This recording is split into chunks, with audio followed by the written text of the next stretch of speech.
Hello everyone, welcome back. Today I want us to consider how skilled people were historically with their swords. When we look at Lichtenauer, he tells us that he's teaching us a secret art. He's giving us information that is not commonly known so that we will have an advantage in a sword fight. That implies that most people did not know this information. So I have no way of going back in history and observing what the average swordsman was like. So what I want to do is I want to look at people today that carry firearms, basically compare how skilled they are. Okay. Now the reason why I'm able to do this is because I am a full-time firearms instructor. I'm also a range safety officer. Normally, when you see me guys doing my videos, right, all you see is the pel over here, right, in my sword training videos. You don't see the rest of the gun range over here, right? So usually all my sword training is done at different gun ranges.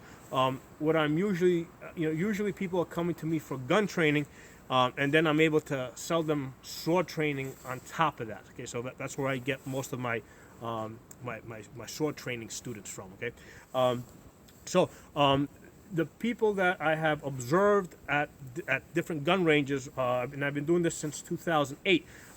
In my state of Pennsylvania, about 12% of the population has a carry permit, so they're able to carry guns every day. Okay, so people carrying guns, civilians carrying guns, is common in my state. Now, most of the people that I have observed have a very minimal amount of training, right? Most of the people, when they go to a gun range, the only thing that they really do is target practice. Okay, they don't do gun fighting. And target practice is the equivalent of pel training. Gun fighting is a whole different concept. Okay, so just to make, target practice, you're sitting here, right? You're out, boom, boom, boom, boom. You're seeing how if you can hit the target. Gun fighting is a different type of thing. Let me put on some earmuffs. So. With sword training, one of the things that we learn is that when we attack, we're supposed to step offline, right? So if I got a sword and a buckler, right, and I attack, I'm stepping off of line, right? Right. So the same thing applies with gun training. When I come out of the holster, right, I want to step offline. Simply by stepping offline can give me a slight advantage in a gunfight where somebody's fixed on my position. Maybe they've already got their gun drawn on me. The odds are basically 90% in their favor, 10% in mine, right? So, because they are ahead of me, right? So I can try and take initiative back by stepping offline. So this is something that normally most commercial gun ranges will not even allow. So as I stand over here, I will practice stepping offline, do a scan and assess, look for additional threats, then reholster the gun. Okay. Another thing that you'll typically see at gun ranges, they're only shooting in one direction. Okay, that's not realistic. Realistic gun training is, I'll shoot, come out, I'll do a scan, assess. I see another threat, come out, and I'll shoot. Right. Right. So that is now we're actually practicing gunfighting as opposed to just target shooting. Okay. Another thing, like I was mentioning earlier, if your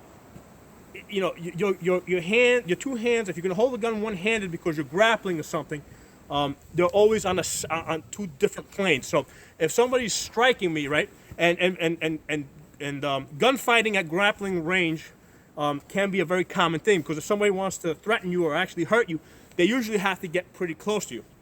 So if somebody's attacking me over here, hands up here, guns low over here. I'm using my body to basically aim the gun, okay? Or if they're striking me low, right, let's say they might, maybe they're where I have a gun over here, they're going for my gun. While one hand is low, the other one comes high. So the way that works is I'll go up to the target there.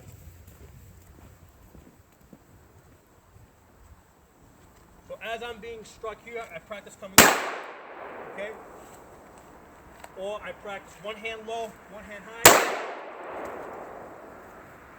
Right? Another typical type of gun training scenario is, I'm trying to create distance. Okay, so again, I'm here.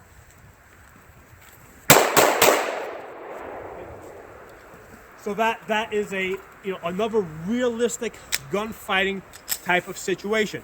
Another realistic type of gunfighting situation is one where you actually fall down and you have to return fire from the ground. Okay, so.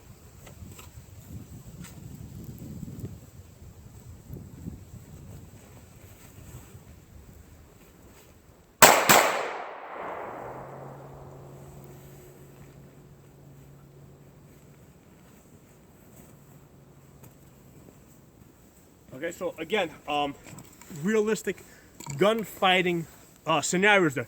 Another very common one is if we're in a close-in grappling type of situation, and somebody's striking here. I pull my gun out. Normally, I'm trying to hold my gun back a little bit because I don't want my gun to touch their body. Because if the gun is pushed back a little bit, just like that, right? If it hits somebody's body and it comes back just a little bit like that, it's not going to function.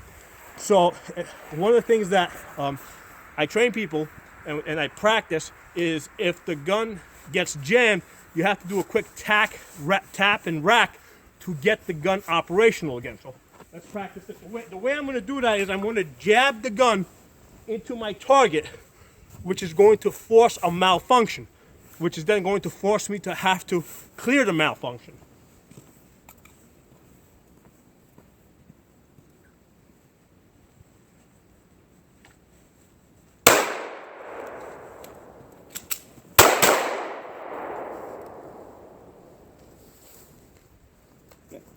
Another realistic thing that I practice is after you do your scan of cells, get the gun back in the holster. Because if you're standing out in the open with a gun like this, people might assume that you're the bad guy and they might shoot you. So again, this is realistic gunfighting, not target shooting, gunfighting. So another important thing is that to understand with pistol shooting in particular is that when you're shooting, normally if you're being threatened, the natural thing for you to do is to look at the thing that's scaring you, right? To look at the threat. But in order to shoot the pistol well, what has to happen is you're observing the threat. As you come out, right, you have to shift your focus, your eye, from the threat to the front sight. All right? So that requires a lot of practice because your eyes are kind of like a camera. They can only focus on one thing at a time. If you're focusing at the threat, you're not seeing your sights, you can't hit the target. So despite the fact that there's something out there that's threatening you, you have to train, and you have to do this quite regularly because it's not a normal thing. It's not a normal thing for you to shift your focus from the thing that's scaring you back to your front sights so that you can hit it. That requires a lot of training. And that's one of the reasons why I use, for home defense, I always recommend a rifle, an AR-15. The nice thing about a rifle, okay, is because you have your hands further apart, right? One hand here, simply by pointing my arm underneath the chest of the threat, okay, that's going to get my sights on target, right? So I got four parts of my body on the gun, 2 arms, my face, and my chest. So that's going to get me up faster so I can do all those things, step off line, shoot, turn around, shoot, do a scan assess, shoot from the ground. That's realistic, gunfighting, as far as the training goes. Now, one of the things that I have done as a firearms instructor is because I've interacted with both military and police. The military guys, right, the standard infantry, usually have trained on rifles. They have not trained on pistols. Usually, in the military, you don't get trained on pistols unless there's a specific reason for it. Unless you're some type of special operations unit, you're normally not going to get pistol training. You just get rifle training. Likewise, police officers are almost always just trained on pistol. They're not trained on rifle. So over the years, what happened is a lot of the military guys that go to the ranges, they basically I trained them in pistol shooting, and the police guys, I trained them on rifle shooting. So and there's a lot of exchange of information. So a lot of times I don't charge them anything because they're coming to me from a background, especially if they have something to sell me as far as information. So a lot of especially the special ops guys over the years, I didn't you know, I didn't want to take any money from them. I wanted to get information from them. Okay, so with the special ops guys were interesting because they came out back in 2000, 2008, 2009, 2010.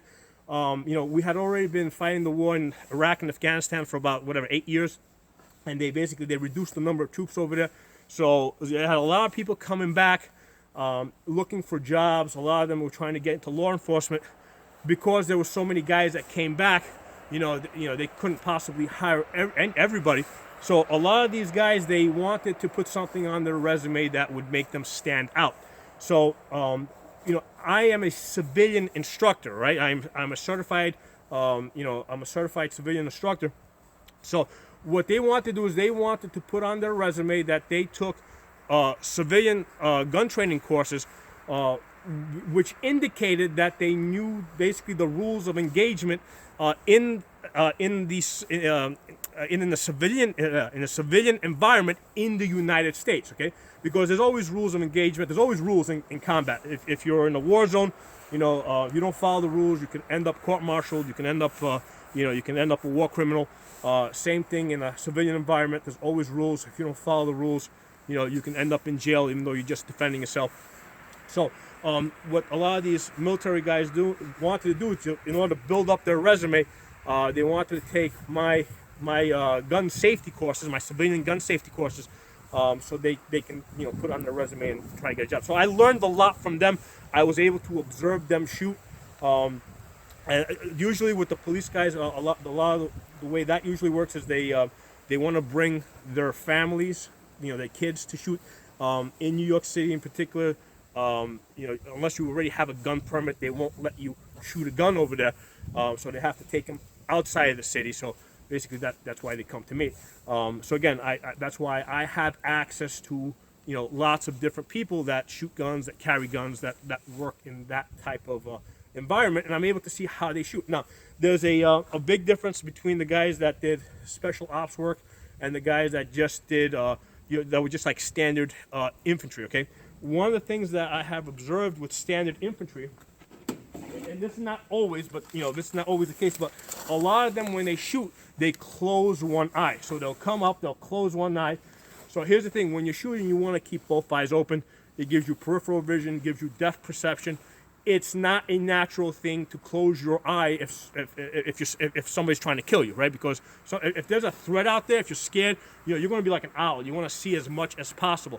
So there's a problem with shooting with one eye closed, and yet I've seen a lot of guys that came back from war zones, and just because they were like just sort of like standard infantry, they shot with one eye closed, and the reason is because in the standard military services, you basically have to pass a qualification. Once you pass that, then you just move on. You move on to the next level. They're not interested in making you the best marksman that you can possibly be. They just want to know that you can hit the target at this level, and then they go on to training you in other things. You know, a lot of it involves movement. Working different types of other equipment. You know, communications. So they don't focus so much on the individual skill with the guns. Okay, whereas with the special ops guys.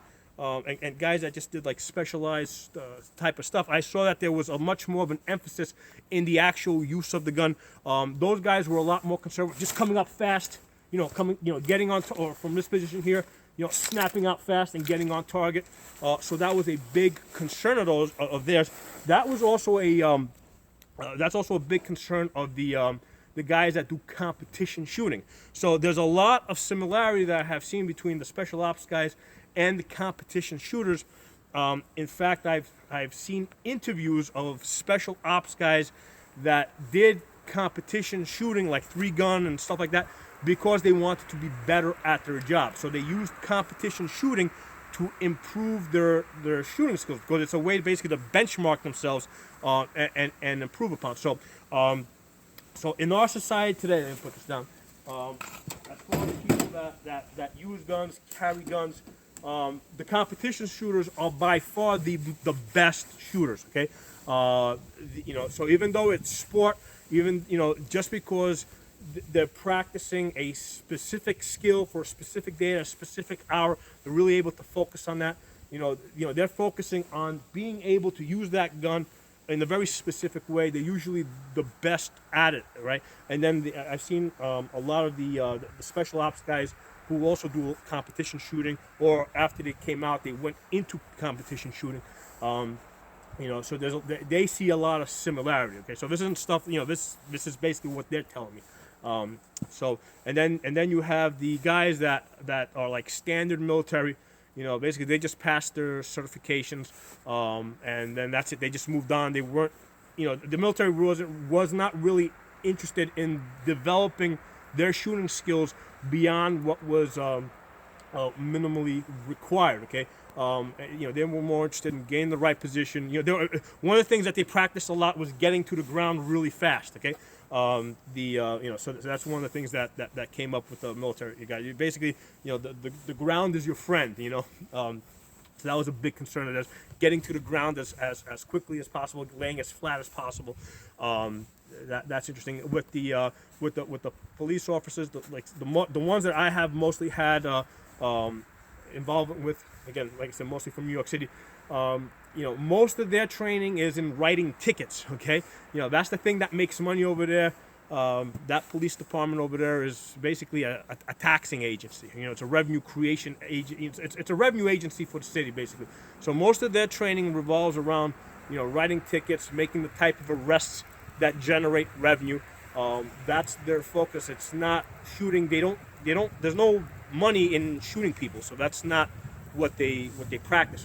I did run into a couple of contractors back in the back in, what was it, 2009, 2010. A couple of contractors that worked for a couple of those companies. I think this guy was from Triple Canopy, similar to Blackwater, if you guys ever heard of Blackwater. But this guy was from Triple Canopy. Again, they're more interested in individual, individual skill with the gun, being able to shoot well at different distances, at different ranges. Always shooting with both eyes open. Shooting a lot of unconventional positions.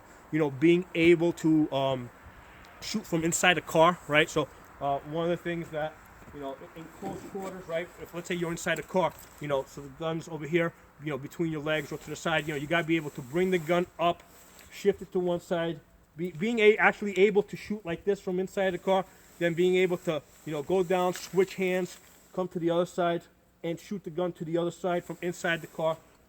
Same thing with the pistol.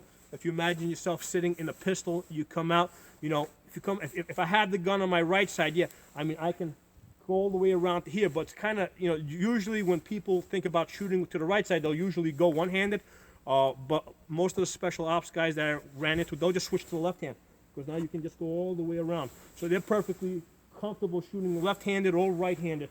Right, so again, this is an advanced skill that you will not typically see with most people that carry guns. Okay, so I think that, going back to the original thing I was talking about, of the people, the average person that carries a gun today, right? Where, like, on a scale of 1 to 10, where is their actual skill level? On average, most people usually come in at like a 2 or 3. Okay. And again, that's averaging. A lot of people that are down at the 1, all right, who just know like minimal target shooting and minimal gun safety. So that's averaging a lot of people down at 1, with a few people that are up in the 7, 8, 9. Okay, so because of that, it the average does come up a little bit to like the 3s and the 4s maybe. But that's where it is today. That's my observation as a full-time firearms instructor.